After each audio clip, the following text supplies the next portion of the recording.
Subscribe करें हमारे channel United Islamic studio को और बेल आइकन को प्रेस करें सबसे पहले हमारे वीडियो का नोटिफिकेशन पाने के लिए। अस्सलामु अलैकुम व रहमतुल्लाहि व बरकातुहू। अहमदुहु व उसल्ली व उसल्लिमु अला रसूलिहिल करीम, अम्मा बाद। मोहतरम सामीन किराम, आज का उन्वान है उम्मत को 7 हालात से पहले नेक आमाल की नसीहत। हज़रत अबू हुरैरा रज़ियल्लाहु तआला अन्हु से मरवी है कि आप सल्लल्लाहु अलैहि वसल्लम ने इरशाद फरमाया कि ऐ लोगो, तुम पर 7 तरह के अहवाल आने से पहले नेक आमाल में मुदाबरत करो और सबकत करो। तुम नेक आमाल में देर करके सिर्फ इन चीज़ों का इंतज़ार करोगे। पहले नंबर की चीज़ है भुला देने वाली गरीबी। दूसरे नंबर की चीज़ है सरकश बना देने वाली मालदारी। तीसरे नंबर की चीज़ है फासिद कर देने वाला और जिस्म को बिगाड़ देने वाला मर्ज़। चौथे नंबर की चीज़ है सठिया देने वाला और बेवकूफ़ कर देने वाला बुढ़ापा। पाँचवें नंबर की चीज़ है जल्द रुखसत कर देने वाली मौत। और छठे नंबर की चीज़ है दज्जाल, जो बदतरीन चीज़ है, आँखों से गायब है। सातवें नंबर की चीज़ है क़यामत, और क़यामत सख्त होलनाक और सख्त कड़वी चीज़ है। इस हदीस शरीफ को तिरमिज़ी शरीफ ने रिवायत किया है। अल्लाह के रसूल सल्लल्लाहु अलैहि वसल्लम ने उम्मत को 7 किस्म की बला और मुसीबत से हिफाजत के लिए नहायत आसान और उम्दा नुस्खा बतलाया है, और ये नुस्खा नेक अमल है। इसलिए कि जब आदमी नेकी का आदी बन जाता है तो नेक काम करना कोई मुश्किल नहीं रहता। इसलिए फरमाया कि 7 तरह के हालात और 7 तरह की मुसीबतों के आने से पहले नेक अमल के आदी बन जाओ। देर मत करो। अगर तुमने देर कर ली तो इसका लाजमी नतीजा ये होगा कि तुम इनमें से किसी एक आफत में मुब्तला हो जाओगे और तुम हाथ मलते रह जाओगे, और फिर तुम नेक अमल नहीं कर सकोगे, नेक अमल करने के काबिल नहीं रहोगे। और नेकी में देर करने का मतलब ये है कि तुम इन हालात में से किसी एक चीज़ का इंतज़ार कर रहे हो। वो 7 हालात, वो 7 मसाइब क्या हैं? पहले नंबर की चीज़ है भुला देने वाली और मदहोश कर देने वाली मोहताजी और फ़कीरी, कि जब इंसान सख्त फ़क्र फाका और मोहताजी में मुब्तला हो जाता है तो अपना मकाम, अपनी हैसियत और खुदा की इताअत भूल जाता है। ये इबरतनाक बला और मुसीबत है। तो इसके आने से पहले अभी तुम नॉर्मल हालात में हो, आम हालात में हो, तुम इस वक्त तुम्हारे लिए कोई रुकावट नहीं है।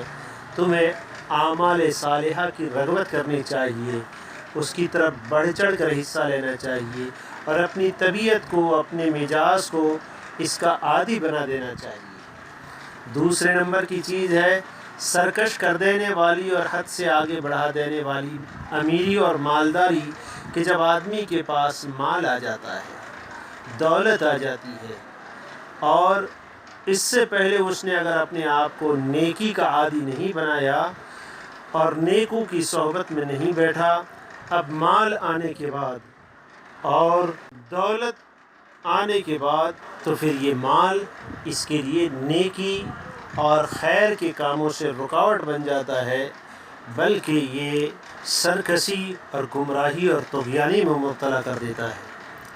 तीसरे नंबर की चीज़ जिस्म को ख़राब कर देने वाली, जिस्म को कमज़ोर कर देने वाली, फासिद कर देने वाली बीमारी, कि सख्त मर्ज़ की वजह से उसके बदन में फ़साद आ जाए, बदन में ज़ौफ़ और कमज़ोरी आ जाए, और जिसकी वजह से वह इबादत पर कुदरत भी न रखे।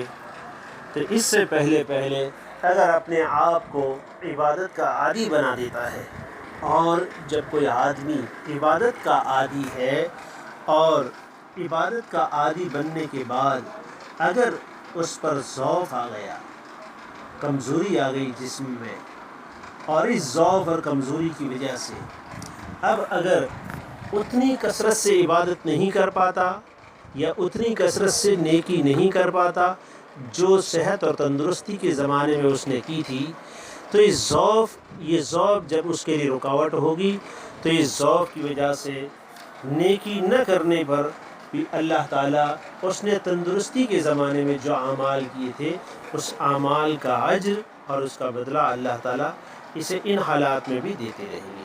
اس لیے ایسے حالات آئے تم پر، اس سے پہلے اپنے آپ کو خیر کے کاموں میں مشغول کر لو، نیکی کے عادی بنا لو، پھر یہ نیکی تمہیں بیماریوں کے زمانے میں کام دے گی۔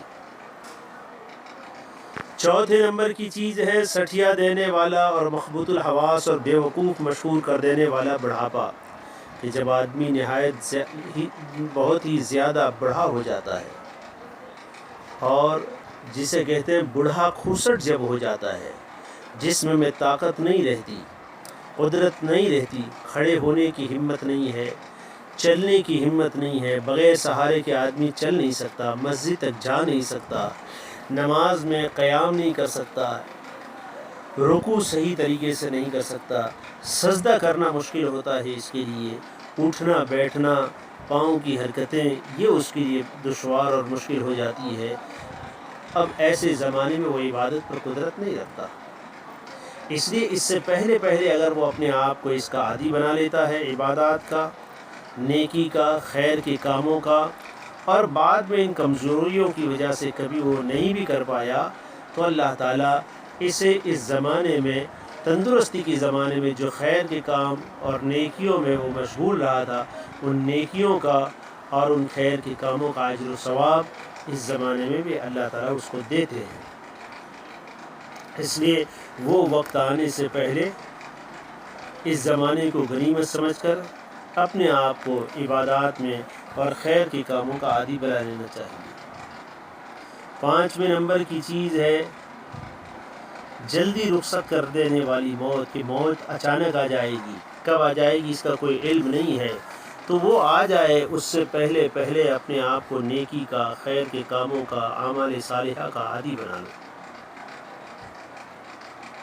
جو بھی کرنا ہے موت سے پہلے کر لو، موت کے بعد عذاب خداوندی سامنے ہے۔ کیونکہ نیک اعمال کے بغیر اور اعمال کا ذخیرہ جمع کیے بغیر مرنا یہ بڑی بلا اور مصیبت کی چیز ہے۔ چھٹی چیز دجال، جو ایک بدترین چیز ہے جس کا لوگوں کو انتظار ہے کہ جب دجال لعین آئے گا تو ہر طرف سے لوگوں کے ایمان پر حملہ کرتا رہے گا اور ایسی عجیب باتیں لوگوں کے سامنے کر کے دکھلائے گا جس سے لوگ ان کی گمراہ کن باتوں پر ایمان لے آئیں گے۔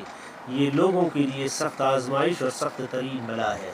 تو اس وقت کے آنے سے پہلے اپنے آپ کو خیر کے کاموں میں، نیکی کے کاموں میں، اعمال صالحہ میں مشغول کر لو۔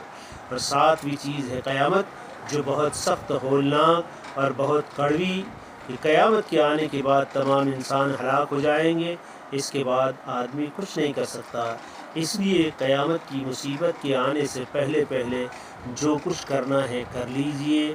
یہ اللہ کے رسول صلی اللہ علیہ وسلم نے امت کے لیے کتنی عمدہ اور بے مثال نصیحتیں فرمائی ہیں، جن پر عمل کرنے سے انسان ہر مصیبت اور ہر موڑ پر اپنی حفاظت کر سکتا ہے۔ اللہ تعالی ہم تمام کو ان باتوں کو اچھی طرح سمجھنے کی، اسے اپنی زندگیوں میں داخل کرنے کی، اور ان باتوں کو سن کر اپنے دوست احباب اور متعلقین تک آگے پہنچانے کی توفیق عطا فرماوے۔